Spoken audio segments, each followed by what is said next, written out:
123 physics portion question number 123 कहा गया है कि जो अल्टरनेटिंग वोल्टेज पैदा होता है इंड्यूस्ड ईएमएफ जनरेटर से पैदा होने वाला अल्टरनेटिंग वोल्टेज, आप जानते हैं अल्टरनेटिंग वोल्टेज की पोलैरिटी कभी इस तरह होती है कभी इस तरह होती है। अल्टरनेटिंग वोल्टेज के पोलैरिटी इंटरचेंज होते हैं। तो कहा गया है कि अगर पॉजिटिव पोलैरिटी से नेगेटिव पोलैरिटी तक जाने का टाइम 3 सेकेंड है, तो बताओ इस अल्टरनेटिंग जनरेटर या वोल्टेज की फ्रीक्वेंसी क्या होगी। आप जानते हैं कि फ्रीक्वेंसी होती है 1/टाइम पीरियड के बराबर। Frequency is equal to one by time period. लेकिन टाइम पीरियड किसे कहते हैं? ये 3 सेकेंड टाइम पीरियड नहीं है, क्योंकि नेगेटिव बनना ये हाफ साइकिल है और ये हाफ ऑफ टाइम पीरियड है। ये पलट कर जब वापस जाएगा तो साइकिल कंप्लीट हो जाएगा और इस एक साइकिल के टाइम को टाइम पीरियड बोलते हैं। लिहाजा अगर एक शिफ्ट आया है तो ये हाफ ऑफ टाइम पीरियड है और फुल टाइम पीरियड 3 सेकेंड इधर 3 सेकेंड इधर, the full time period is 6 second.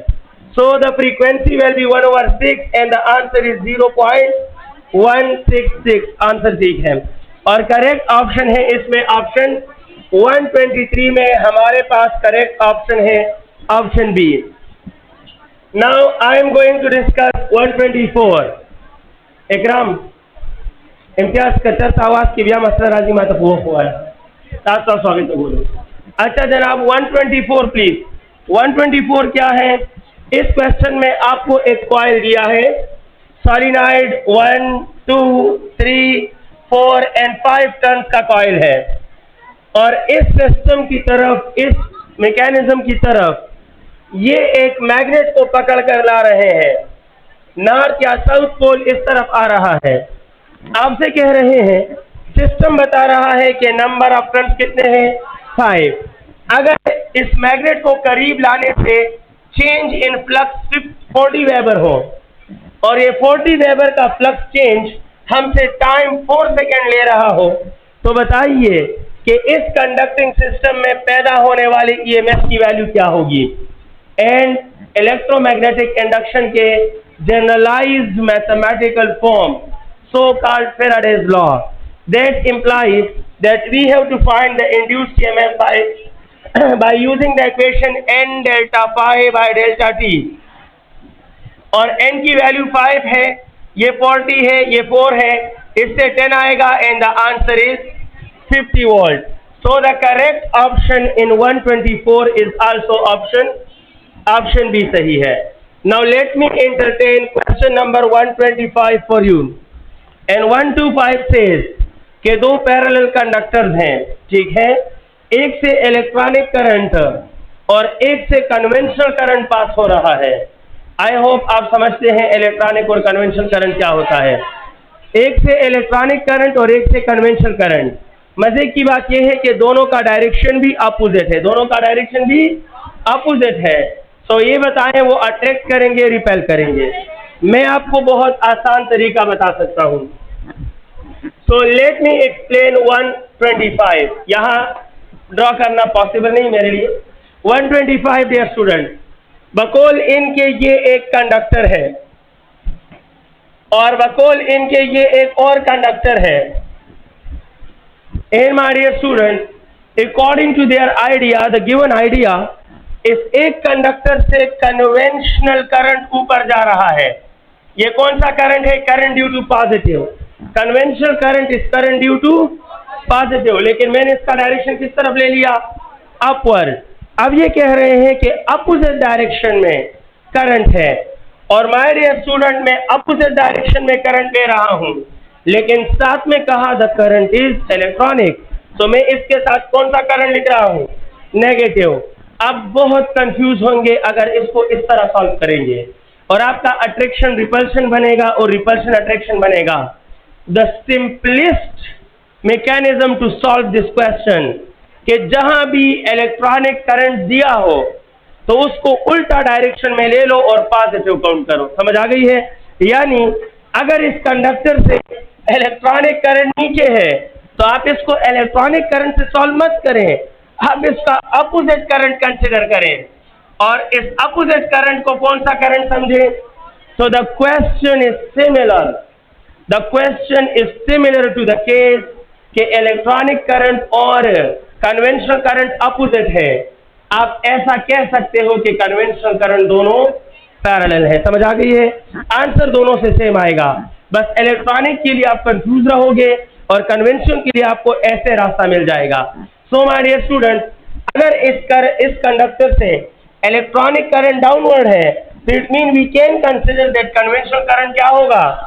अब rule of conventional current apply करें, राइट हैंड रूल के थंब आप करंट की तरफ रखे, your finger will decide the direction of magnetic field and I am going to do this. तो मैं अपना थंब इस करंट के डायरेक्शन में रख रहा हूं, तो मेरी उंगलियां इधर आ रही हैं अंदर। इट मीन कि यहां जो मैग्नेटिक फील्ड है वो ऐसे बनेगा, ये मैग्नेटिक फील्ड ऑफ करंट 1 है। अब मैं दूसरी तरफ आऊंगा और मैं अपना फिर ये फिंगर इस करंट से मिलाऊंगा, लेकिन इधर मेरी उंगलियां किस तरफ आ रही हैं? आउटवर्ड, बाहर आ रही हैं ना। इस कंडक्टर के लिए मेरी फिंगर अंदर जा रही थी, इस कंडक्टर के लिए सेंटर में बाहर आ रही है। तो इट मीन्स कि जो मैग्नेटिक फील्ड है इट इज लाइक दिस। कुछ समझ आ रही है? अब यहाँ दोनों मैग्नेटिक फील्ड एक दूसरे को क्या कर रहे हैं, और जब भी सेंटर में कैंसलेशन होती है तो अट्रैक्शन होती है, और जब भी सेंटर में सपोर्ट होता है तो रिपल्शन होता है। चूंकि इन बिटवीन रीजन में यहाँ क्या हो रहा है? कैंसलेशन हो रही है, और each and every cancellation what? Attraction. So these conductors will attract each other. I hope आप समझ गए, नहीं समझे तो अपलोडेड वीडियो दोबारा सुन लीजिएगा। हमारे पास इसका करेक्ट आंसर क्या है? The correct answer is attraction.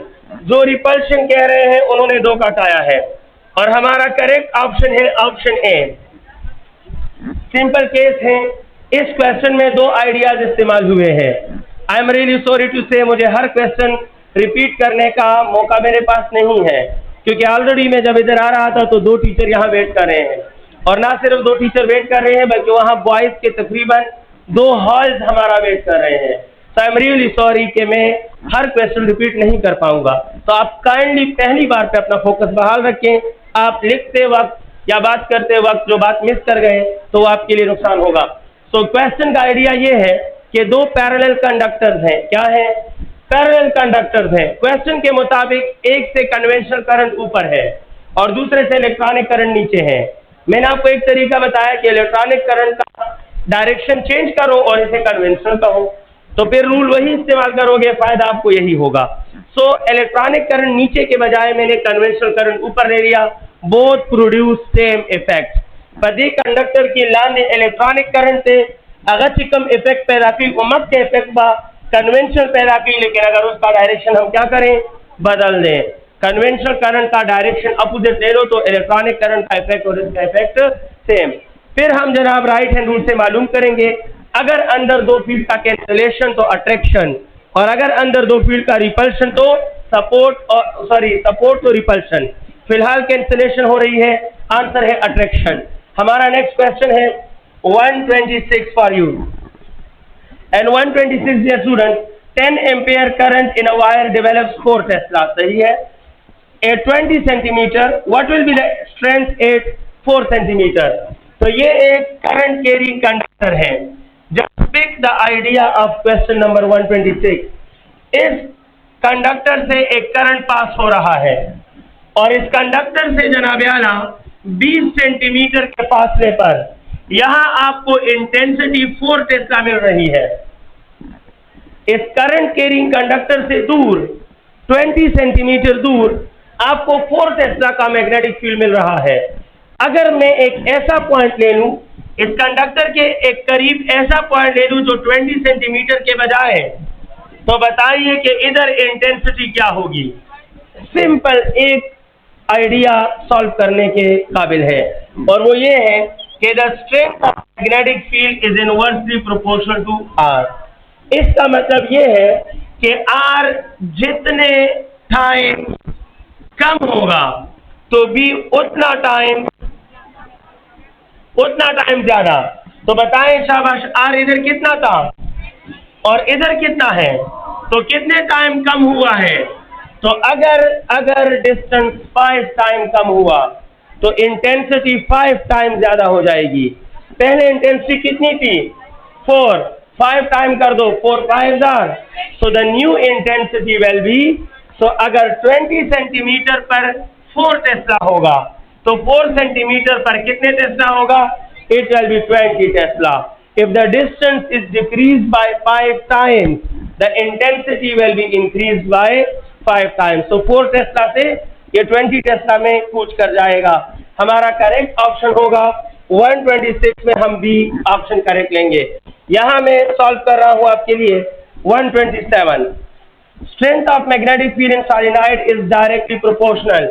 याद रखिएगा, सॉलिनॉइड के स्ट्रेंथ का फार्मूला है mu not an I divide by, it is the complete formula for intensity of magnetic field inside a solenoid, and hence it proves that there are 4 relations. The first one, directly with permeability, directly with number of turns, directly with current, but inversely with length. So किस के साथ directly है? Permeability, currents and current. So the correct answer is all, and the correct option is D. हमारा next question,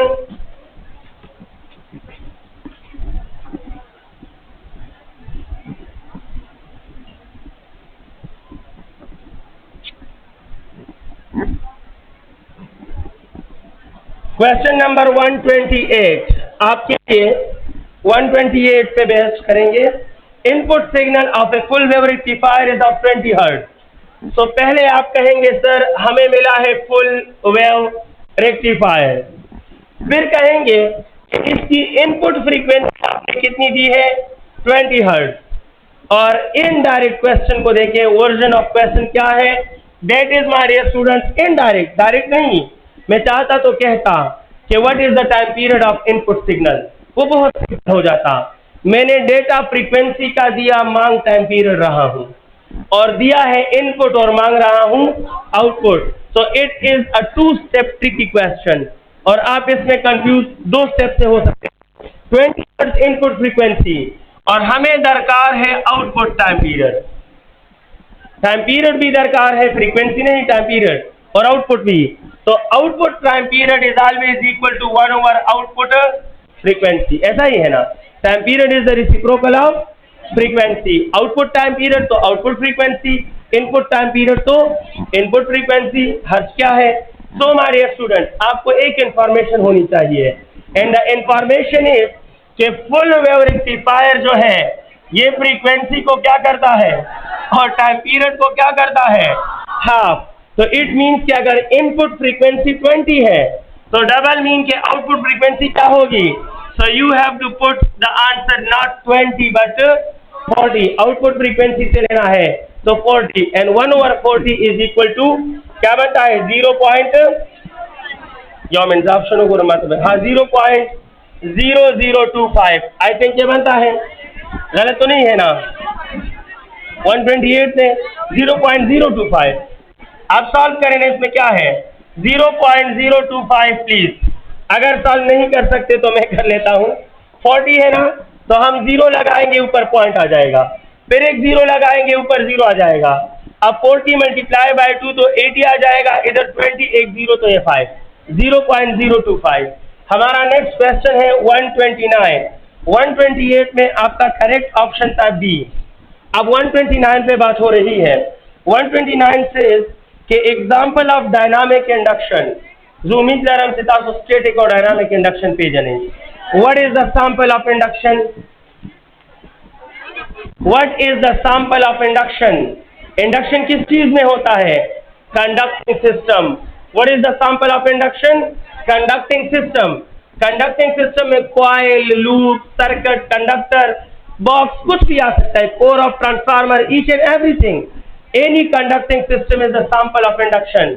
अगर induction के दौरान conducting system movement में हो तो इट इज डायनामिक इंडक्शन, और अगर रेस्ट में हो तो इट इज स्टैटिक इंडक्शन। के एग्जांपल हैं self induction, mutual induction, transformer induction, और डायनामिक इंडक्शन के एग्जांपल है जनरेटर, डायनामो, मोशनल इंडक्शन। ये सब डायनामिक के हैं। तो कंडक्टिंग सिस्टम रेस्ट में हो और इंडक्शन हो जाए तो स्टैटिक, कंडक्टिंग सिस्टम मोशन में हो और इंडक्शन हो जाए डायनामिक। तो जनरेटर में कॉइल घूमता है या नहीं घूमता, तो वहां कंडक्टिंग सिस्टम मोशन में इंडक्शन करता है।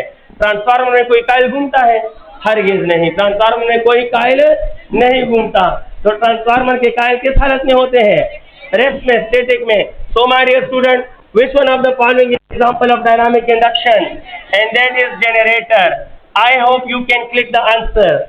And the option is, I don't know, option A 130। B है या A है? A है। Induced EMF from AC generator।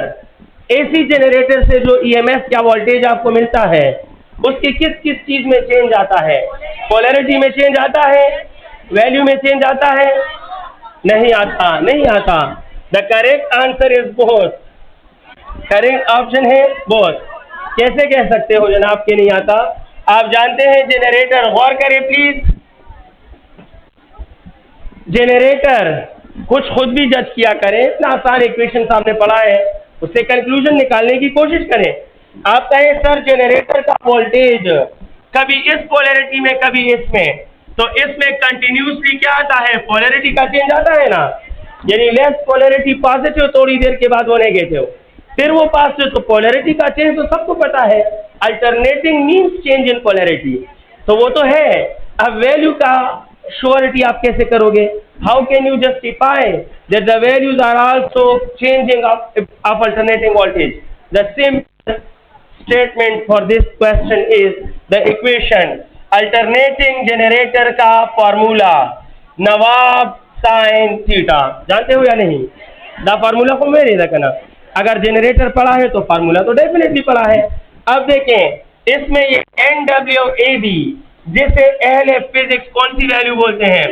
Peak value of alternating voltage. और ये क्या होता है? YN is fixed. आप एक बार अब QCA में नीचे इतना बड़ा जनरेटर पढ़ा है तो यकीन करें जब से ये लाए हैं तब से लेकर मैंने नहीं देखा कि कोई इसके टर्न्स को कम या ज्यादा कर रहा हो। इसके कॉइल्स में जितने टर्न्स हैं वो अभी तक ऐसे ही हैं और इसके बाद भी ऐसे ही रहेंगे। इस कॉइल का जितना एरिया था उतना है। इसमें जो मैग्नेट पड़ा है, इस जनरेटर के अंदर जो मैग्नेट पड़ा है वो उसी तरह का मैग्नेट है, वो भी चेंज नहीं हो रहा। हम बार बार मैग्नेट बदल बदल कर इसे चलाते नहीं है। द ओनली थिंग जो ये स्टूडेंट समझते हैं ओमेगा एंगुलर वेलोसिटी। तो अगर लिविंग सोर्स इस कॉइल को घुमाए तो ओमेगा कम ज्यादा का खदशा है, लेकिन उसके साथ भी एक आर्टिफिशियल डीजल मोटर लगा है और उसका एक ही पावर है जो जब भी हम ऑन करें तो एक ही स्पीड से इसको घुमाता है।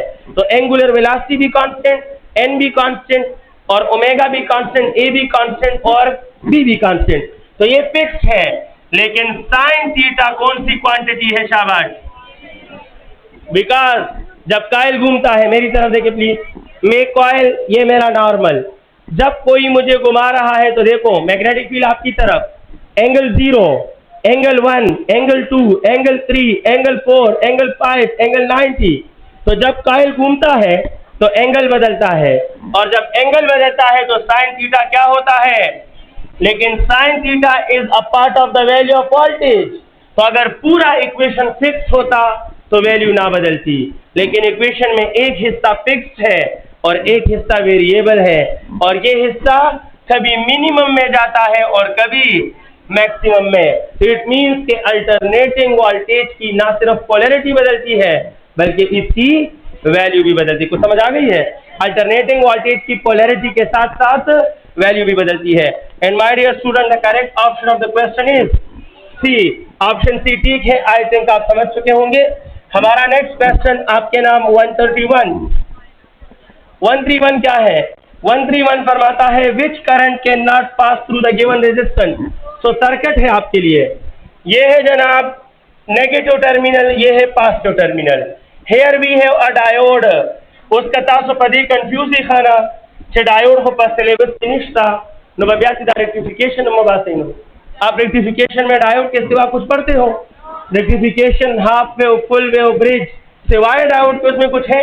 तो जो डायोड नहीं जानता वो रेक्टिफिकेशन कैसे जान सकता है? रेक्टिफिकेशन के लिए डायोड का फंक्शनिंग स्ट्रक्चर आपको पता होना चाहिए कि डायोड चीज क्या है, काम क्या करता है, इसके करंट बायसिंग क्या होते हैं। तो ये जानना जरूरी है, विदाउट दैट आप रेक्टिफिकेशन नहीं पढ़ सकते। एनी हाउ ये डायोड है। आपको इतना पता होना चाहिए जो खबर है सर्किट की कौन सा करंट पास नहीं होगा। तो याद रखे पहला क्लू, करंट हमेशा पॉजिटिव से शुरू होता है, नेगेटिव से शुरू, करंट हमेशा पॉजिटिव से शुरू होता है। सो गौर से देखें, ये क्या है, कौन सा टर्मिनल है, तो इस तरफ से करंट हो ही नहीं सकता क्योंकि ये नेगेटिव टर्मिनल है। तो क्लॉकवाइज करंट तो पैदा ही नहीं हो रहा, पास कैसे होगा? कुछ समझ आ गई? क्लॉकवाइज करंट तो पैदा ही नहीं हो रहा तो पास कैसे होगा? समझ आ गई है? this सर्किट की the voltage the terminal negative है और नेगेटिव से करंट प्रोड्यूस नहीं करते।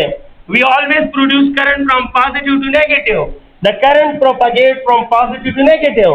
तो नेगेटिव तो करंट पैदा ही नहीं कर रहा, इस तरफ से करंट जा ही नहीं रहा, तो क्लॉकवाइज तो हराम है, वो तो पास ही नहीं होगा, ये तो डेफिनेटली कंफर्म है।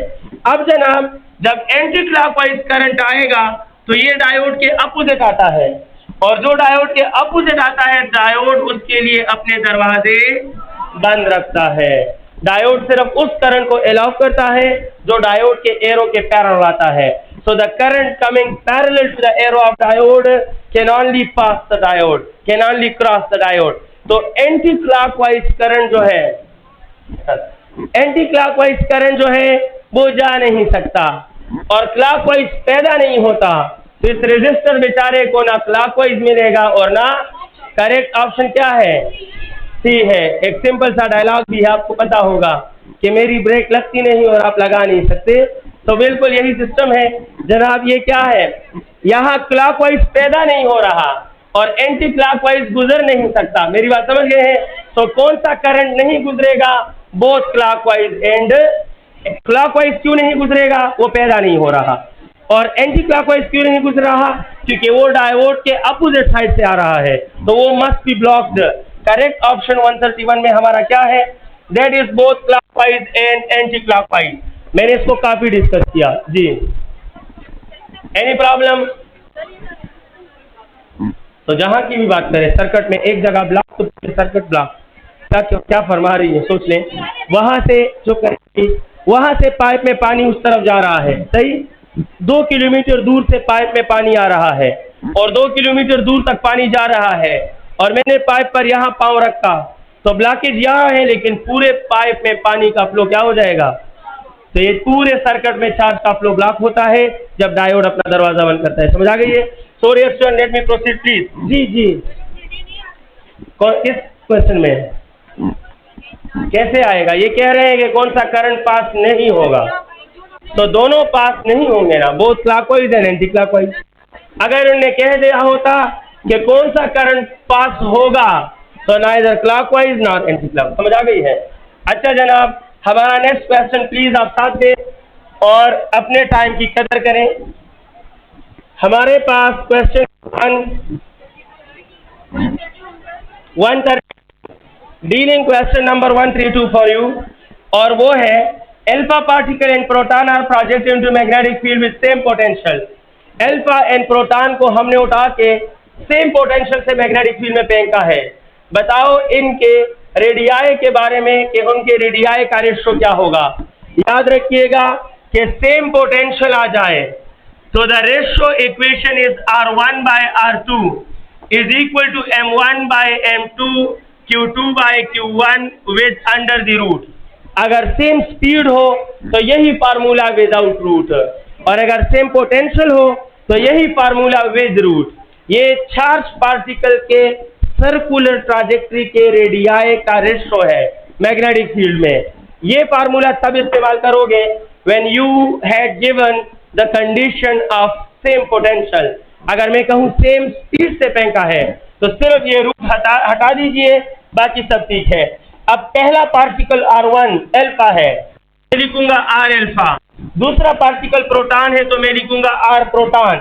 It is equal to under root mass of alpha 4m होता है, mass of proton single m होता है, चार्ज ऑफ प्रोटॉन सिर्फ E, charge of alpha double E, E cancel, mm cancel, the ratio is under root 2:1 and the correct option in 132 हमारा क्या है? C है। अब हम नेक्स्ट क्वेश्चन की तरफ जाने वाले हैं।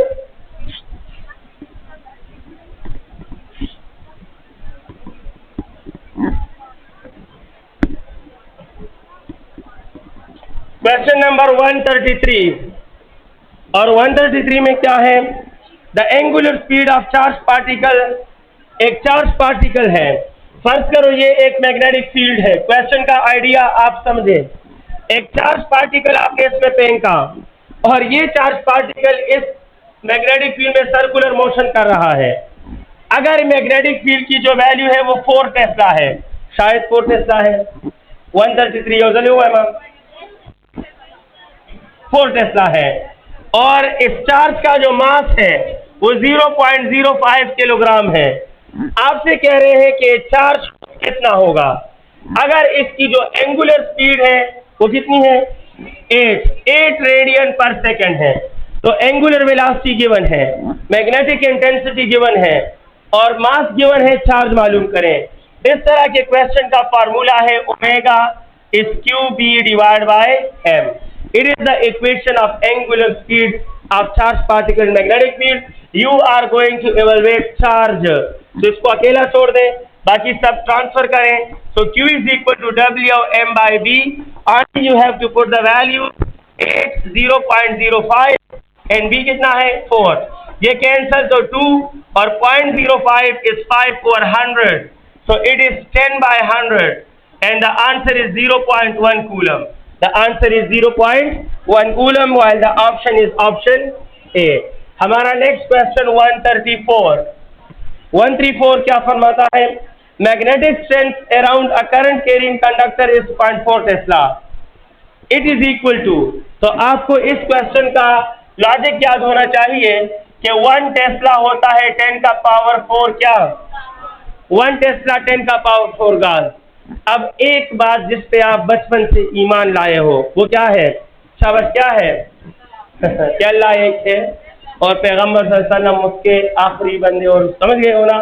फिजिक्स की दुनिया की बात करें जनाब, अकीदा फिजिक्स से बात करते हैं, और वो क्या है? वो ये है कि इक्वेशन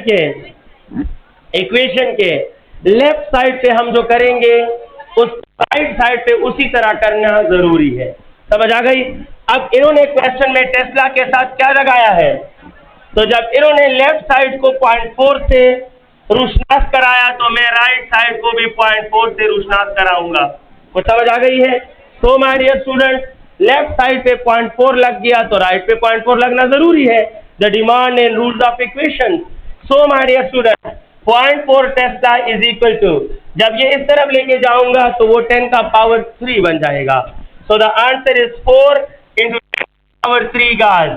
ज्यादातर बच्चे इस रिलेशन को ऑप्शन सी ले चुके होंगे। दरअसल मैं जानता हूँ आपकी गलतियां, मुझे पता है कि क्या क्या गलतियां कहाँ कौन सा स्टूडेंट कर सकता है। सो माय डियर स्टूडेंट, अक्सर बच्चे इसको 10⁻⁻4 गाज लेते हैं, और जिन्होंने -4 गाज लिया या जो पॉइंट को इधर उधर ले जाने के साइंटिफिक फॉर्मेट्स को नहीं समझ सकते तो मेजॉरिटी लोग -3 ऑप्ट कर लेते हैं। लेकिन द करेक्ट ऑप्शन इज 4 × 10⁻3। क्या इसमें है? नहीं है। तो करेक्ट ऑप्शन क्या है? इसमें प्लस है या माइनस है? यो मिनट से क्या गोरम,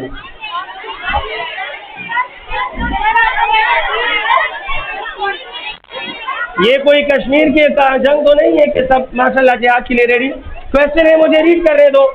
मेरे पास पेपर में मेरे ख्याल में माइनस है, इससे मैं कह रहा हूँ।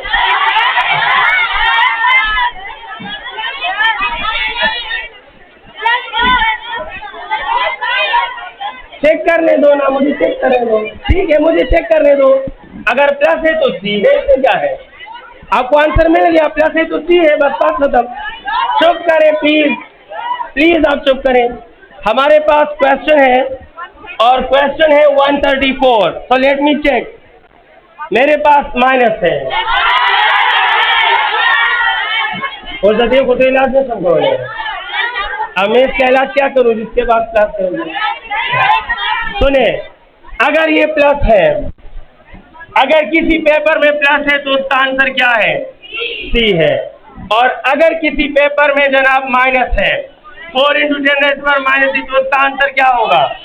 एक मिनट भाई, एक मिनट प्लीज। बंदा बात सुन लेता है, आप अपना ही टाइम जाया कर रहे हो।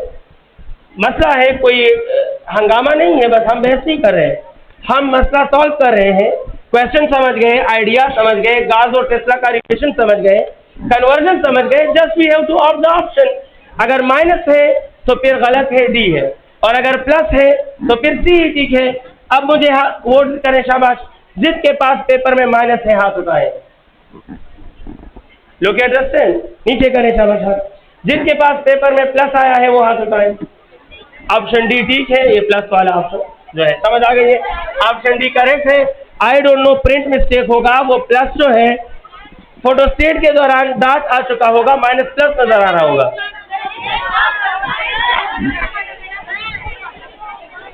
मैं कहता हूं ग्रेस मार्क दे देंगे आपको, ये मार्क आपको मिला। जी जी जी, ऑप्शन ए में गलत है, खैर बी और सी में ठीक है। जो भी है सिर्फ जी भी लिखो तो काफी है। अच्छा सुने जनाब, आपको ग्रेस मार्क मिल गया, फायदा क्या हुआ? आप जितने पानी में हैं उतने ही में रह गए ना। आपको एक मार्क नहीं मिला तो असल एम क्या है? You have to learn the point. चाहे इस टेस्ट से जाते हुए मैं आपको फिजिक्स में 54 दे दूं या 53 दे दूं, so what about the marks of this test? Just the purpose of the test is कि आपको कितना आता था और आपने कितना सीखा, बस दैट्स द पॉइंट। आगे बढ़े प्लीज। मैं कह देता हूं, अगर ये प्रिंट मिस्टेक है, बात पेपर में माइनस है, बात में प्लस है, तो डेफिनेटली फिर सबको ग्रेस मार्क देना पड़ेगा। अच्छा 135, मैं इससे बात करूंगा, इनसे मैंने खुद माइनस दिया था और इसलिए मैंने एक्सप्लेन भी किया, और ये सही भी है। माइनस जो है यहाँ आता प्लस है, ऑप्शन में माइनस है, माइनर मिस्टेक से बच्चे गलत कर जाते हैं। So all that you have to build your focus. आपने माइनर चीजों को ही फोकस करके अपने मार्क्स मैक्सिमम तक लेके जाने हैं, नथिंग एल्स। सो मैं यही चाहता था कि आप माइनर मिस्टेक को डिटेक्ट कर सके, आपकी प्रैक्टिस हो सके, नथिंग एल्स। अब जब फोटोस्टेट में वहां माइनस के ऊपर छोटा सा डॉट आ गया है तो बात को वो प्लस लगता है, बात को माइनस, तो मैं इसके साथ कुछ नहीं कर सकता हूँ।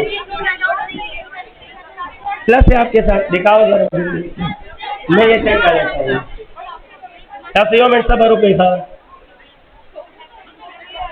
134, नहीं ये डॉट नहीं, बिल्कुल वाज़ेह हिफाजत हुआ है, तो बिल्कुल यहाँ देखें आप, इधर देखिए इसमें क्या है। अब आई डोंट नो मैं क्या कर सकता हूँ, लेकिन मैंने आपको आइडिया दिया, दैट्स इनफ। आपको एक ग्रेस मार्क मिल जाएगा। 135 dear students, 135 when alpha particle proton and electron are projected with same speed in magnetic field, the radius is maximum far। तो याद रखिए radius is directly proportional to mass। जिसका मास सबसे ज्यादा इसका रेडियस भी सबसे। यहाँ कुछ बच्चे कहेंगे कि sir radius is inversely proportional to charge, तो एल्फा का चार्ज तो ज्यादा है तो रेडियस कम होना चाहिए। तो याद रखना चार्ज में जो चेंज है वो कम है। एल्फा का चार्ज 2 टाइम्स ज्यादा है, लेकिन एल्फा का मास 4 टाइम्स ज्यादा है। तो डोमिनेंट कौन सा रिलेशन होगा? मास वाला। और जब मास वाला रिलेशन डोमिनेंट होगा तो जिसका मास ज्यादा है उसका रेडियस भी, and hence the radius will be maximum for alpha particle. My dear students, the correct option in this case 135 में करेक्ट ऑप्शन है A. 136 please, what is the direction of current in the given circuit? तो my dear students, ये है north pole and south pole, यहाँ है coil. मैं इसको single turn ले लेता हूं तो आपके लिए समझने में बहुत आसानी हो जाएगी। और ये मैं आपको क्वेश्चन सॉल्व नहीं करा रहा, मैं इस तरह के क्वेश्चन को सॉल्व करने का मेथड बता रहा हूँ। कज़ताला पर क्वेश्चन के 120 टर्न दरकम, तो आप 120 टर्न को लेकर मत सोचिएगा, उनमें से एक टर्न ले लो, फैसला कर लो, समझ आई? तो देखो 3, 4, 5, 6 जितने भी टर्न है मैंने इग्नोर किया, मैंने सिर्फ एक टर्न ले लिया, मुझे फैसला मिल सकता है कैसे? अकॉर्डिंग टू लेंज लॉ, बकौल इनके ये नॉर्थ पोल को करीब ला रहे हैं। अगर हम इंडक्शन के लिए नॉर्थ पोल को क्या कर रहे हैं? हम नॉर्थ पोल को करीब ला रहे हैं, तो लेंज लॉ के कॉन्सेप्ट के मुताबिक हमारे रास्ते में अपोजिशन होगी। अगर अपोजिशन होगी तो ये साइड क्या बनेगा? नॉर्थ को करीब करने के दौरान सामने नॉर्थ बनना चाहिए, और ये साइड क्या बनेगा? और अगर वो साउथ वो नॉर्थ, तो मैग्नेटिक फील्ड का डायरेक्शन ऐसे होगा या नहीं होगा? अब मैग्नेटिक फील्ड का डायरेक्शन ऐसे है, सो माय डियर स्टूडेंट्स, अब राइट हैंड रूल से करंट का डायरेक्शन ट्रेस करें। आप कहेंगे सर राइट हैंड रूल से अगर हम उंगलियां इस तरह रखें तो थंब इस तरफ आ सकता है, क्या ऐसे रखूं तो थंब तो राइट आएगा, यानी यहाँ करंट ए से होना चाहिए। समझ आई है? इस तरह करंट होना चाहिए। जब करंट ए से आएगा तो सर्किट में इधर से निकलेगा, इधर जाएगा, पलट कर इधर से वापस आएगा। तो अब बाहर के सर्किट को देखे, U turn is called anti clockwise. मेरी बात समझ गए हैं? The current direction must be anti clockwise here. आप इसको दोबारा सुनिएगा, वीडियो में सुनिएगा, it will be better for you dear student. 136 solve हुआ और एंटी क्लॉकवाइज हमारा आंसर है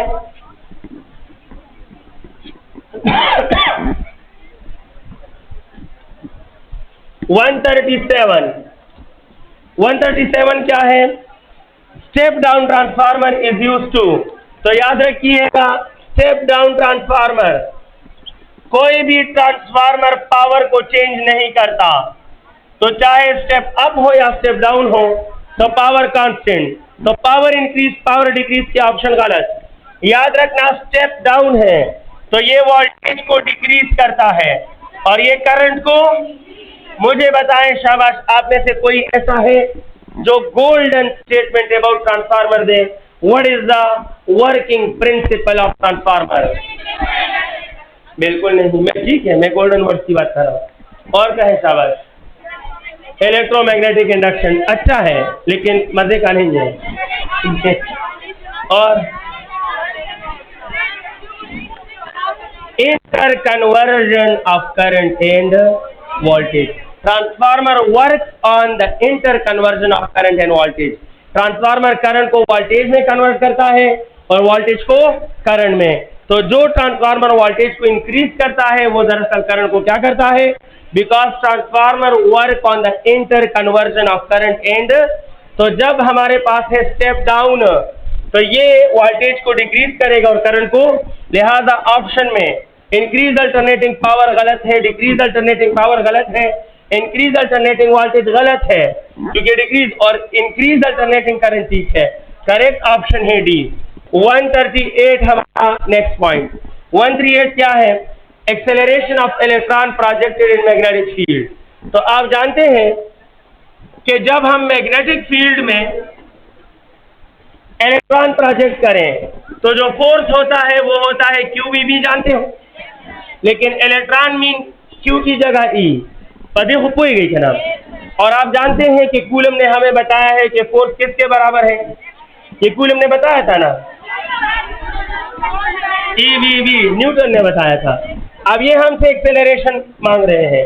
मास उधर शिफ्ट करें, acceleration is EVB divide by m and correct option is option A. 139 हमारा नेक्स्ट क्वेश्चन। 139 सवाल 139 कहता है the complete mathematical form of force on moving charge vector form matches with QV cross B। याद रखिए, अगर इसके don't talk please, don't talk. अगर आप लेफ्ट साइड पर, राइट साइड पर नेगेटिव लगा दो तो फिर B क्रॉस B होगा, प्लस के साथ B क्रॉस B और माइनस के साथ B क्रॉस B। ये आप याद रखिए, डिस्कस करना मुमकिन ही नहीं है। तो करेक्ट ऑप्शन क्या है? V cross B। ये क्रॉस जो है ये मॉडर्न क्रॉस है तो इसको एक्सेप्ट करें। तो समझ गए हो? इतना बंदा खुद समझ लेता है, इतना गुजारा ही कर लेता है। आप जब गौर करें, आज आप जाएं, इतनी डिस्कशन ये आप नोट कर रहे हैं ना, आप घर जाकर इनको दोबारा पढ़ें। आप यकीन करें आपने 54 क्वेश्चन को इस बोर्ड से लिखते हुए में भी आपने एक आध गलतियां जरूर की होती है। कभी बचपन में आपकी कॉपी आपके टीचर्स ने चेक की है तो उनने गलतियां निकाली हैं, हालांकि वो चीज क्यों नहीं निकालती, हर कॉपी में होते हैं। आप वो कॉपी अपने हाथ से लिखते हो, सामने बोर्ड से लिखते हो, that is called personal error. हर इंसान से हर काम में कुछ ना कुछ गलतियां हो जाती हैं। चोर भी चोरी करते हुए कोई ना कोई अलामत छोड़ जाता है। ये फितरत है इंसान की कि जहां भी इंसान वर्किंग प्रोसेस में इन्वॉल्व होगा there must be some deficiencies. समझ आई है?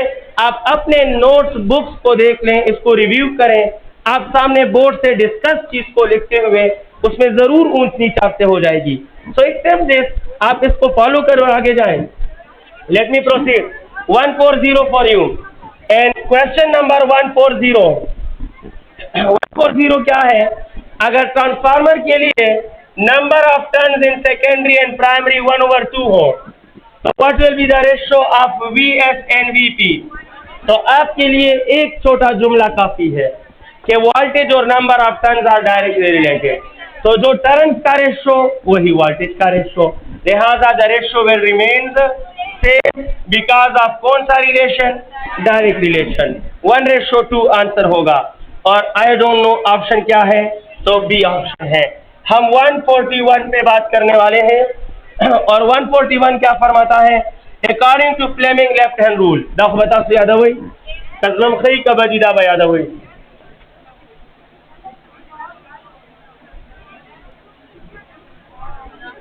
दाने जुड़ी 4 फिंगर, मिड फिंगर और थंब। 4 फिंगर, मिड फिंगर और thumb. Fleming left hand rule में 4 फिंगर मैग्नेटिक फील्ड का होता है और मिड फिंगर करंट का होता है और थंब जो है वो, तो इन तीनों में किसी का क्वेश्चन भी आ सकता है। जरूरी नहीं कि 4 फिंगर का पूछे। अगर कहे कि according to Fleming left hand rule the mid finger will be directed in the direction of current, thumb will represent the direction of, according to Fleming left hand rule mid finger, 4 finger and thumb, ये order. तो नीचे आपने लिखना होगा current, magnetic field and force. समझ आ गई है? ऑर्डर वाइज में क्वेश्चन भी आ सकते हैं। एनी हाउ आप समझ गए कि the correct answer is this one. और कम ऑप्शन ठीक देखा ना, इसमें 80 है। 142 पे हमारी बात हो रही है। अगर करंट स्ट्रेट वायर में 100% इंक्रीज होता है तो मैग्नेटिक फील्ड पे क्या असर पड़ेगा? आप कहेंगे sir B is directly proportional to, जानते हो ना, दो मैग्नेटिक फील्ड प्रपोर्स की सवेरी दी, कम दी शाबाश, कम दी। कौन कौन सा है? कौन कौन सा है फरमाइए। यो टेम्परेरी सर्कुलर, यो टेम्परेरी स्ट्रेट। एक का फार्मूला है B = μ0I/2πr और एक का फार्मूला है μ0NI/L। देख रहे हो दोनों का करंट के साथ कौन सा रिलेशन है? डायरेक्ट। तो जब आप करंट को 100% इंक्रीज करो यानी डबल करो तो मैग्नेटिक फील्ड भी इसके साथ क्या हो जाएगा?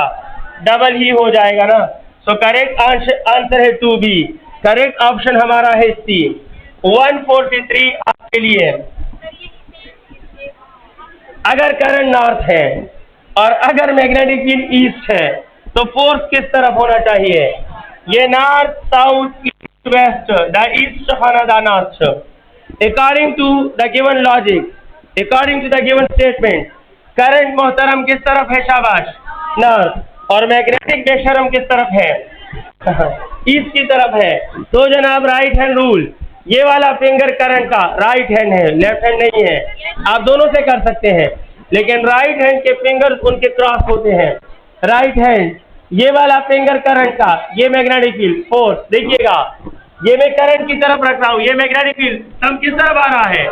It mean the force is inward. Force किस तरफ होगा? It will be inward. You can trace this direction by applying the Fleming left hand rule as well. And सही रहता है, इनवर्ड ही है। करेक्ट ऑप्शन है 143 में ए। हमारा 144 का question 144। What will be the force on current carrying conductor if the product of current, length and strength is 20? Angle is 30. तो आप जानते हैं कि F is equal to ILB sin of theta. According to them ये तीनों का product किसके बराबर है? और एंगल आपको दिया है 30 and the answer is 10 Newton and the correct option is option A 145। मैं क्वेश्चन सॉल्व कर रहा हूं 145।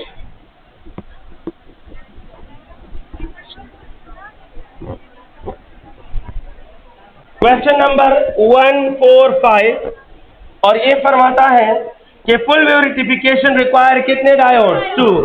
फुल वेव के 2 रेक्टिफायर हैं, एक 2 डायोड का होता है, एक 4।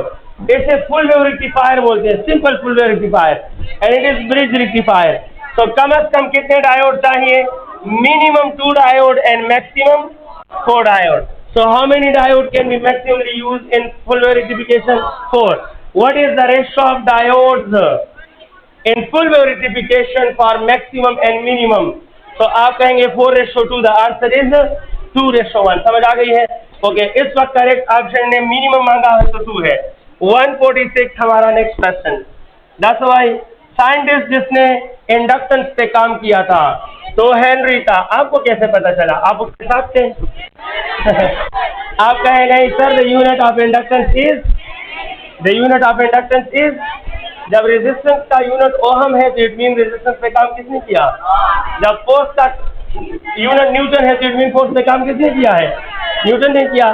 कोई इतना अच्छा तो नहीं होता ना कि काम सारा फेरोज करे और क्रेडिट सब इजहार को दे दे। तो ये हो सकता है मैं अपने काम में फेरोज का नाम इस्तेमाल करूंगा, इजहार का नाम क्यों इस्तेमाल करूंगा? हो भी सकता है। अच्छा, आगे बढ़ते हैं प्लीज। उनका नाम आया है ना? ठीक है, सही है। देखो मेरी बात गलत साबित हो गई। अच्छा, 147 देखिएगा। इफ 10 वेबर पर second increase in conductive loop, सही है। Observed in magnetic field induced EMF क्या होगा जनाब? आप कहेंगे सर ईएमएफ होता है n delta phi by delta T. जब इन्होंने कहा लूप तो नंबर ऑफ टर्न 1, तो लूप की वजह से ये 1, फ्लक्स में चेंज 10 है, पर सेकेंड मीन के time 1, so the answer is 10 volt. 148 आपके लिए। और ये क्या है? कहते हैं कि न्यूज बना दें अपने पेज पर, तो बना लेता हूं। ये साउथ, ईस्ट और वेस्ट। फिर फरमाते हैं कि if current in conductor is north, I think वही कॉपी है, so that is current is towards north, सही है। The magnetic field is towards east, magnetic field east की फोर्स किस तरफ आएगा? The force will be inward। लेकिन option में ईस्ट, वेस्ट, नॉर्थ सारे गलत हैं, तो करेक्ट आंसर क्या होगा? नॉन और ऑप्शन डी ठीक है।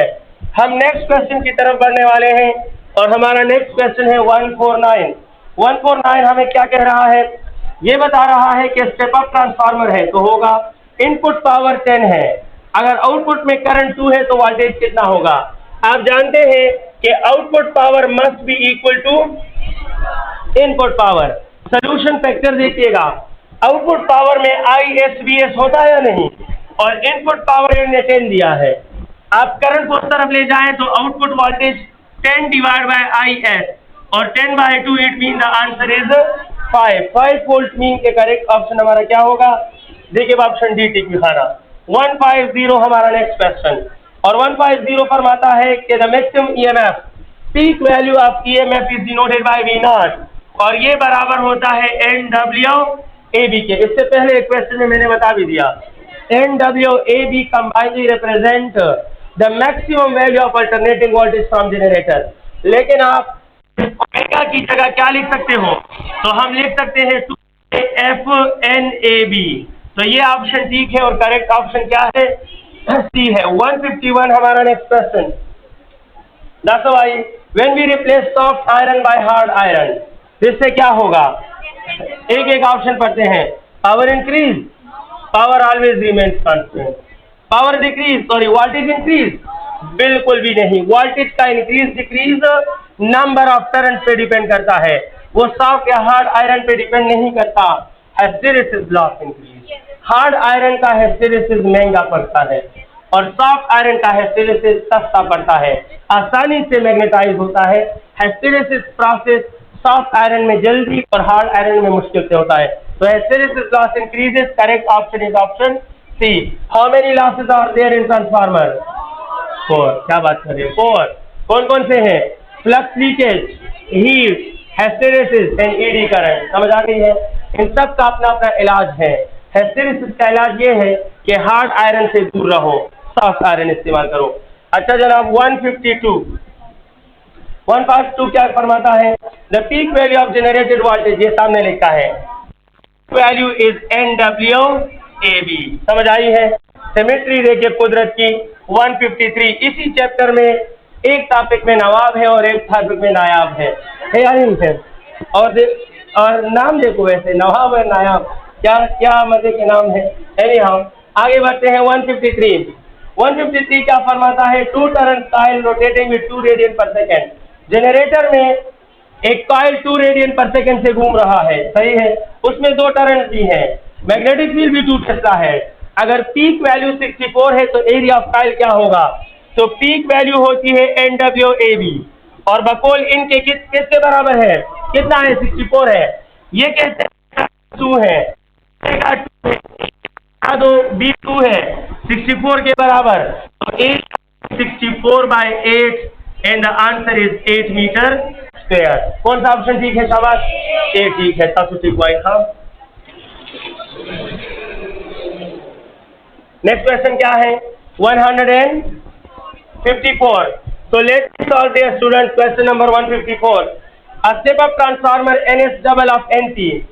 ये स्टेप अप ट्रांसफार्मर दे आगे की आउटपुट कॉइल के टर्न्स द इनपुट कॉइल ने double the. The turns in output is double of turns in input. तो फरमाते क्या है देखते हैं। If the input signal is 140, अगर इनपुट वोल्टेज 140 हो, इनपुट वोल्टेज 140 वोल्ट हो और फ्रीक्वेंसी 50 हर्ट्ज हो, तो बताएं कि आउटपुट वोल्टेज कितना होना चाहिए और फ्रीक्वेंसी कितनी होनी चाहिए। तो आप मानते हैं कि वोल्टेज और टर्न्स डायरेक्टली है। अगर आउटपुट टर्न्स डबल है तो आउटपुट वोल्टेज भी, लिहाजा 140 का डबल क्या होता है? 280। लेकिन transformer does not change the frequency in time period, लिहाजा फ्रीक्वेंसी 50 थी और 50 रहेगी। और करेक्ट ऑप्शन क्या है? डी ने कसी है। अच्छा डी है, ठीक है। 155 प्लीज। 155 क्या फरमाता है? The rate of change of magnetic flux through a coil पर टर्न। देखो गुरी देता, ये एक टर्न है पर टर्न। इस एक rate of change of flux, rate of change of flux जो है वो 10 वोल्ट है। कितना है? नवरदा से हुआ ये कहना चाहिए पहले टर्न के 10 वोल्ट पैदा कीजिए। तो अगर इसी वक्त में दूसरा टर्न ले लूं तो 10 + 10 20 वोल्ट। तो 20 वोल्ट मीन के 10 मल्टीप्लाई बाय। अगर मैं तीसरा टर्न ले लूं तो it will B 10 multiply by. अगर मैं चौथा टर्न ले लूं तो 10 मल्टीप्लाई बाय। अगर मैं n टर्न ले लूं तो it mean it will B 10 multiply by n। And the option is क्या है? 155 की करेक्ट ऑप्शन सर है N10 वोल्ट, ऑप्शन सी ठीक है। समझ आ गई है? जी जी फरमाएं, क्या मसला है? ये शेयर करें प्लीज, कंफ्यूजन शेयर करें। Any problem? हाँ तो पर टर्न मीन के एक टर्न में है, तो पर टर्न जो है वो 10 वोल्ट है। तो टोटल टर्न n होंगे तो n मल्टीप्लाई बाय पर टर्न। इधर देखो बात हो रहा दा यो पेज दे दा टोटल 100 पेज दी सलूर दी पर पेज 10 रुपीज। तो बताओ इन सब का क्या प्राइस होगा? तो you have to multiply with total. तो मैंने पर टर्न वोल्टेज बता दिया, तो पूरे कॉइल में कितना होगा जितने उसमें टर्न है मल्टीप्लाई बाय पर टर्न। समझ आ गई है? Late me proceed. 156 हमारा next question. That's why magnetic flux through perpendicular area. जब एरिया परपेंडिकुलर है तो नॉर्मल पैरेलल है। एरिया परपेंडिकुलर है तो नॉर्मल, और नॉर्मल पैरेलल है तो मैं समझ गया थीटा क्या होगा? 0। Area perpendicular normal parallel angle 0। The पक्वलत रीजन बैनोर वाली। अच्छा जनाब 156 क्या है? अगर फ्लक्स जो है वो 2 वेबर है, ठीक है, तो आपसे कह रहे हैं बताएं कि एरिया की वैल्यू क्या होगी, या स्ट्रेंथ कह रहे हैं। And the strength of magnetic field is 10 tesla. What is the area? So you have to say BA cos of theta. जानते हो ना? एरिया मालूम कर लो। हर क्या है? ये 10, सॉरी फ्लक्स कितना है 2, ये 10, एरिया मालूम करना है और cos of 0। Area 1/5 0.2 meter square, शायद यही है और इसमें ऑप्शन है, लेकिन इसमें यूनिट होना चाहिए, नहीं है, but you can skip. 157 you have to choose the best option.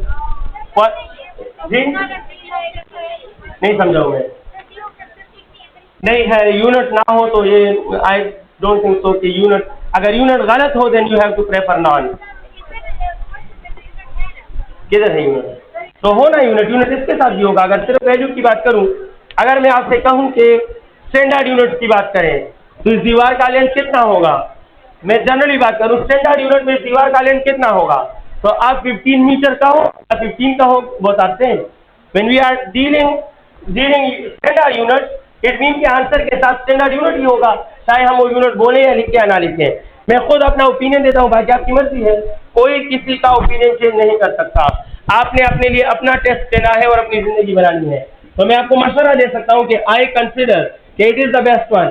अगर ऐसा होता कि एक ऑप्शन 0.1 मीटर, दूसरा ऑप्शन 0.2 मीटर, तीसरा ऑप्शन 0.3 मीटर और ऑप्शन डी नॉन होता, तो आई विल प्रेफर नॉन, क्योंकि यूनिट गलत है तो ये उसका आंसर ही नहीं है। लेकिन अगर कोई यूनिट लिखा ही नहीं है, so it means that we are talking about the standard unit and we are only dealing the value. So I think so, मेरे अपने ओपिनियन में फिर नॉन से ये बेस्ट है। गलत यूनिट आया हो तो वो गलत है, लेकिन यूनिट आया ही नहीं हो तो we are ignoring the unit. All the dealings are in standard unit and we are only talking about the value. समझ आ गई है? क्लियर है ना? अगर मैं कहूँ, गौर से देखें, आपके लिए मेरे पास अच्छा लफ्ज आ गया, ये मैं अपने ओपिनियन की जस्टिफिकेशन दे रहा हूँ, ये पर हमारे नॉन होगा, तो मैं इनसे नहीं कह रहा कि आप नॉन है। खुदा ना करे ये क्वेश्चन इस तरह ओरिजिनल टेस्ट से आपको कंफ्यूजन का शिकार कर दे, वहाँ आप जो मुझसे एग्री हैं वो बेशक आप भी ले लें, और आपको नॉन अच्छा लगता है नॉन ले लें, समझ गए हो ना? बस we are only discussing. So my dear students, मैं इनको एक जुमला बता देता हूँ। अगर मैं कहूँ मेरे हाथ में क्या है, तो आप कहोगे 4 मार्कर, मार्कर कहोगे ना। और अगर मैं कहूँ मेरे हाथ में कितने मार्कर्स हैं, आप सिर्फ 4 कहो, मार्कर ना फरमाओ, तो क्या मैं आपका आंसर गलत दूंगा? समझ आई है? तो जब हम क्वेश्चन में स्टैंडर्ड यूनिट ऑलरेडी सब कुछ ले रहे हैं, मैंने नहीं कहा कि what is the area in centimeter square, मैंने नहीं कहा what is the area in meter square, मैंने ऐसा कुछ नहीं कहा। It means that we are dealing the standard unit. बात खत्म। हम मार्कर की बात करें तो सिर्फ 4 जायज है, नाम की जरूरत नहीं है। तो हम सब स्टैंडर्ड की बात कर रहे हैं, जब तक गलत यूनिट नहीं आता तब तक हम नाम की तरफ नहीं जाएंगे। आप मेरी बात समझ गए हैं? हमारा नेक्स्ट पॉइंट है 1, एरिया परपेंडिकुलर है, एंगल नॉर्मल के साथ होता है, फ्लक्स में एरिया के साथ नहीं होता। अब मैं क्या करूँ, अब आप इतनी आंखों में फ्लक्स बनाना मुश्किल है। एरिया वेक्टर है और वेक्टर जो है उसका नॉर्मल डायरेक्शन है, तो एंगल डायरेक्शन से लिया जाता है, मैग्नीट्यूड से नहीं लिया जाता। इस पेज का एरिया मैग्नीट्यूड है और इसका नॉर्मल इसका डायरेक्शन है, तो इस एरिया मैग्नीट्यूड के साथ एंगल नहीं लेते, डायरेक्शन नॉर्मल के साथ लेते हैं। समझ गए हो? तो एरिया खुद परपेंडिकुलर, तो नॉर्मल क्या होगा? पैरेलल। आप फ्लक्स चेक करेंगे तो फ्लक्स का बिल्कुल सरफेस से पॉइंट है। 157 पे बात करने वाला हूँ, हम ऑलरेडी 1 आवर का टाइम ले चुके हैं please. 157 and how many diodes are used in half wave rectification? तो half wave rectification only 1 diode. 158 हमारा next question. 158 10 Hz AC signal is rectified by a single diode. The new pulse half wave rectification frequency को change, तो जब half wave rectifier होगा frequency unchange होगी, time period unchange होगा। तो अगर 10 hertz signal था तो 10 हर्ट्ज ही रहेगा, और करेक्ट ऑप्शन हमारा क्या है? ए है। 159 हमारा next question. That's why if we make the magnetic field stronger, magnetic field को स्ट्रॉन्गर करोगे तो पीक वैल्यू पर क्या असर पड़ेगा? तो नहीं जानते, peak value is NWAB। The peak value is directly proportional to the strength of magnetic field. तो जितना स्ट्रॉन्ग से स्ट्रॉन्गर मैग्नेटिक फील्ड इस्तेमाल करोगे उतना जनरेटर की पीक वैल्यू ज्यादा से ज्यादा होती जाएगी।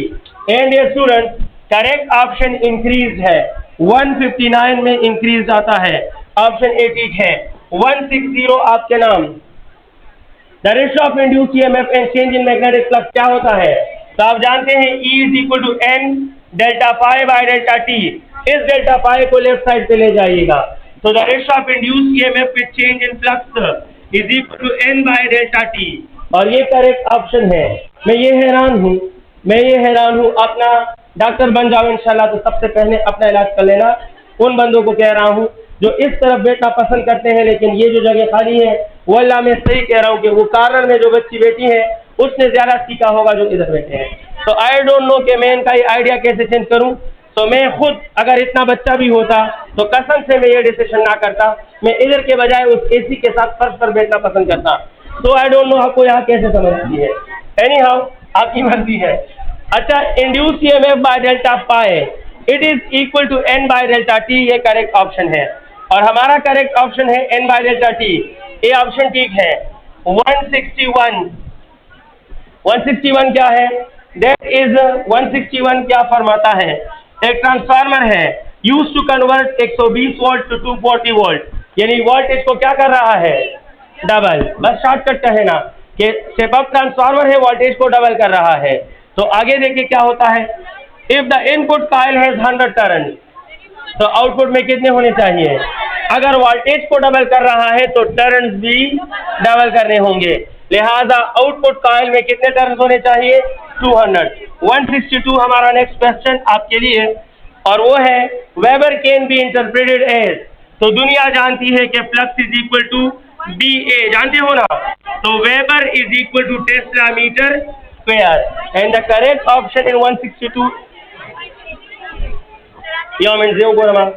अच्छा ये 163 था, मुझसे गलती हो गई है, I am really sorry. 163 weber can be interpreted as tesla meter square पर 163 की बी राजी खान। अच्छा 162 पे वापस आते हैं, गलती सुधार लेते हैं।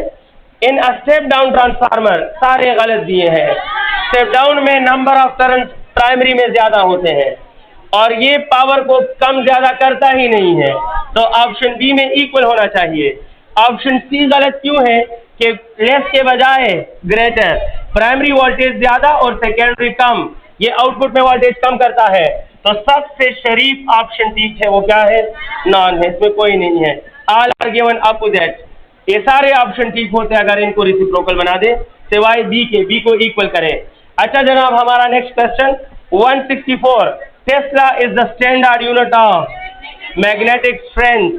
ये फोर्स का यूनिट नहीं है, ये फ्लक्स का यूनिट नहीं है, Tesla is the unit of magnetic field intensity. Option D सही है, अलग बी यूनिट हम दो, बीटी कम दे। हाँ, तो हम नेक्स्ट क्वेश्चन की तरफ जाएंगे और हमारा नेक्स्ट क्वेश्चन है 165। 165 क्या फरमाता है? इसमें से कौन सा ग्राफ हाफ वेव रेक्टिफायर का आउटपुट है? सिंपल खबर था, अगर ग्राफ बटी की यो दे किनीमा वेव भी और यो दे किनीमा वेव नहीं, तो कौन सा ऑप्शन ज्यादा बेस्ट है? Yes no, yes no, yes no, it is half wave rectification. तो सी ऑप्शन ठीक है, वेव है नहीं है नहीं है, इसीलिए तो इसे हाफ वेव रेक्टिफायर बोलते हैं। अच्छा 166 प्लीज।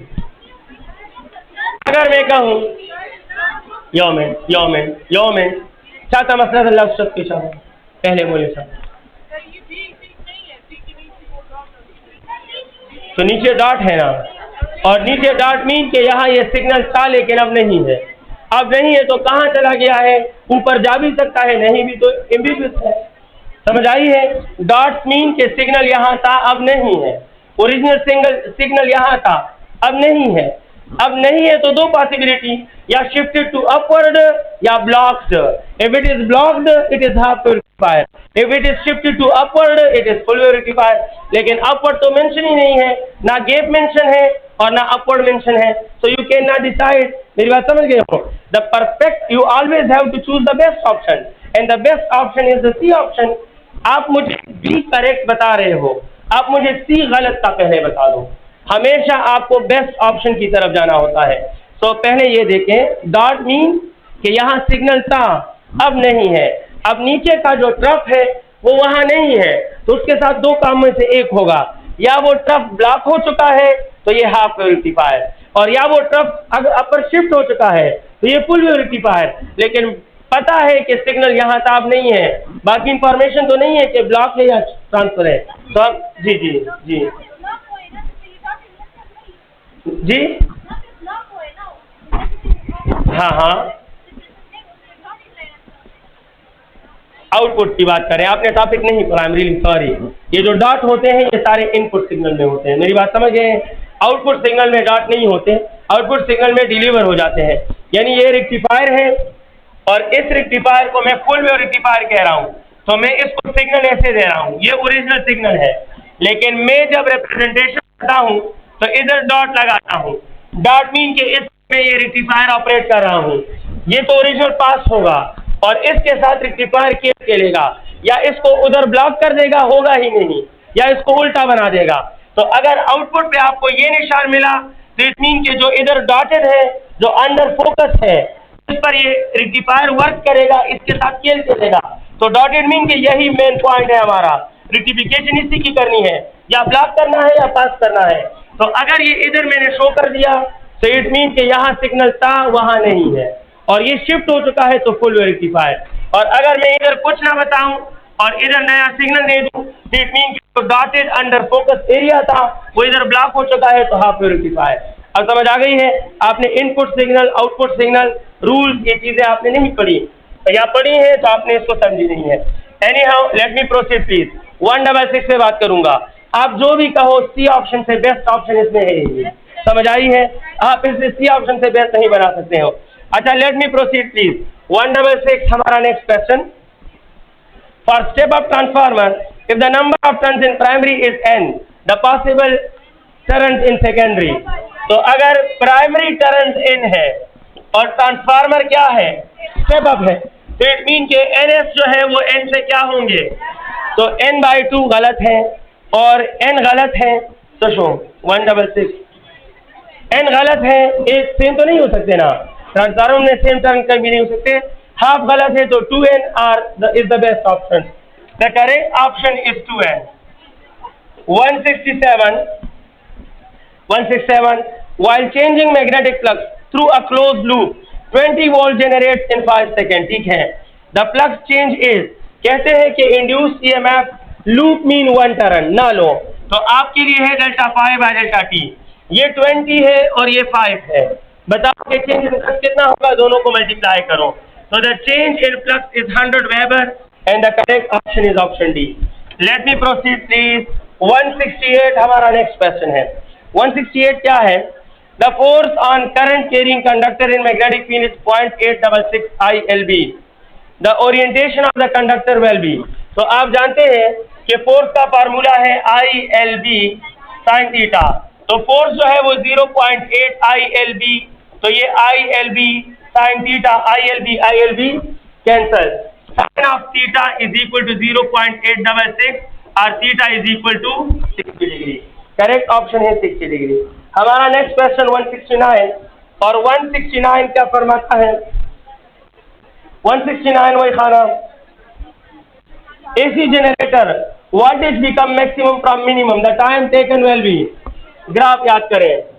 अब अगर किसी ने ग्राफ नहीं पढ़ा तो आई एम रियली सॉरी, मैं रीजन तो बता सकता हूँ, उस रीजन का एक्सप्लेनेशन मुश्किल है। अगर आपने AC जनरेटर का ग्राफ नहीं सीखा तो मैं इधर रीजन तो बता सकता हूँ, लेकिन ये ग्राफ में चीजें कैसे बता सकूंगा? I have only 2 minutes for 1 MCQ and full AC generator demands 2 complete lecture. तो आपको लेक्चर डेफिनेटली क्लियर होना चाहिए जब आप टेस्ट दे रहे हो। तो ये AC जनरेटर का ग्राफ है। अब ये कह रहे हैं कि वो टाइम बता दीजिए जिसमें वैल्यू ऑफ वोल्टेज मैक्सिमम से मिनिमम की तरफ आती है। तो और करें, ये पॉइंट कौन सी वैल्यू है और ये पॉइंट कौन सी वैल्यू है, तो मुझे इनको ये टाइम बताना है। तो आप सब जानते हैं कि यहाँ से यहाँ तक ये T होता है और यहाँ से यहाँ तक ये T बाय, लिहाजा T/2 कितना होगा? तो T/4 वो टाइम है जिसमें मैक्सिमम मिनिमम में या मिनिमम मैक्सिमम में बदल जाता है, and the correct option is T/4। तो वो टाइम जिसमें जनरेटर का वोल्टेज मैक्सिमम से मिनिमम होता है, that is T/4 and the correct option is option C. Let me entertain 170 for you my dear student. Lenz law कौन से relation को एक्सप्लेन करता है? ये किसी रिलेशन को एक्सप्लेन नहीं करता, ये सिर्फ बताता है कि आपको अपोजिशन फेस करना होगा, and the correct option is non. 171 हमारे पास, अगर कॉइल में 3 टर्न्स हो, 27 वोल्ट आपने उसमें पैदा किया हो 1 सेकेंड में, तो चेंज इन फ्लक्स कितना होगा? My dear student, the change in flux is always equal to EMF T divide by N। ये फैराडे लॉ का अरेंज्ड इक्वेशन है, और चेंज इन फ्लक्स हमारे पास क्या है? 27 1 divide by 3 and the answer is 9 volt. समझ जुड़ेगी, 9 वोल्ट जुड़ेगी खाना। 172 हमारा नेक्स्ट क्वेश्चन है। गुरु चिदा से भाई, a current in conductor is along normal to page. देखो गोरेखा जमा दे पेज तमो गोरे अप्पल पेज तम गोरे, यहाँ पेज है, इसका नॉर्मल हमेशा आउटवर्ड, तो करंट ऊपर है, नॉर्मल की तरफ है, सही है। मेरे लिए मैग्नेटिक फील्ड कैसे होगा? तो मैं अपना थंब ऊपर रखूंगा और अपनी उंगलियों को देखूंगा।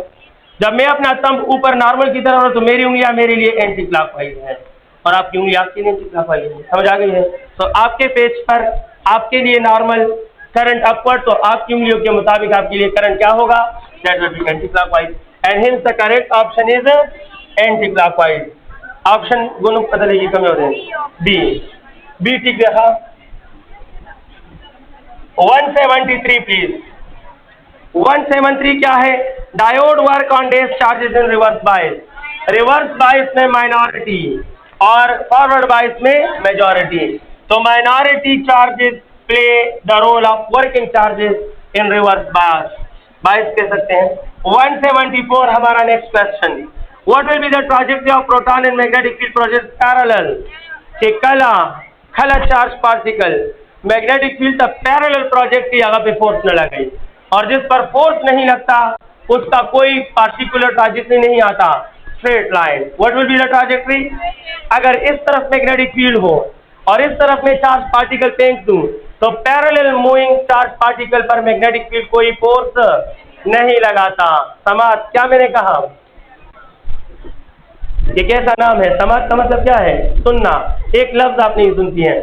हाँ, तो सुनिए जनाब, मैं क्या कह रहा हूँ 174 में कि मैग्नेटिक फील्ड के पैरेलल चार्ज फेंकते हो तो उस पर फोर्स नहीं लगाता डियर स्टूडेंट। इट मीन्स के प्रोटॉन की ट्रैजेक्टरी स्ट्रेट लाइन होगी, लिहाजा none of these. Correct answer क्या है? नन ऑफ दीज है। और 175 हमारा नेक्स्ट क्वेश्चन है, when proton and alpha are projected normally. सबसे पहले प्रोटॉन और अल्फा प्रोजेक्ट की, तो थोड़ी देर पहले आपने क्या पढ़ा कि radius direct proportional to mass. तो अल्फा के लिए रेडियस ज्यादा और प्रोटॉन के लिए रेडियस, इसमें बी और सी सेम आए हैं। मैंने करेक्ट किया था, सी में ग्रेटर था और बी में लेस है, तो करेक्ट ऑप्शन क्या होगा, यानी R P is less than R alpha. Shortcut में दो अल्फा मास 3 खाना, ये ज्यादा होता है तो उसका रेडियस भी ज्यादा होगा। चार्ज भी तो ज्यादा है लेकिन चार्ज 2 टाइम ज्यादा है और मास, so the relation of mass is dominant than the relation of charge. Very good. The last question of the test physics portion. That's why maximum force on 5-meter conductor in magnetic field during 2 ampere is 20 Newton. What is the magnetic induction? तो आप जानते हो कि maximum force इन्होंने कितना दिया है 20, लेकिन मैक्सिमम फोर्स इज ILB 20 है। तो आप इंडक्शन मालूम कर रहे हो 20 डिवाइड बाय IL, I की वैल्यू क्या है 2 है और L की वैल्यू, तो 20 बाय 10 आंसर क्या आता है, इट इज 2। कौन सा ऑप्शन ठीक है? आप देखिए ऊपर देखो, अब मैं नाम लूंगा क्योंकि अब यूनिट गलत दिया है। करेक्ट आंसर 2 है, लेकिन इसके साथ क्या होना चाहिए, टेस्ला। अब गाज उसी चीज का यूनिट है लेकिन गलत है, समझ आ गई है? It is the case we have to prefer none. बाकी अगर मैं सारे यूनिट हटा दूं तो it mean we are talking about the standard unit and we have to prefer only value. समझ आ गई है?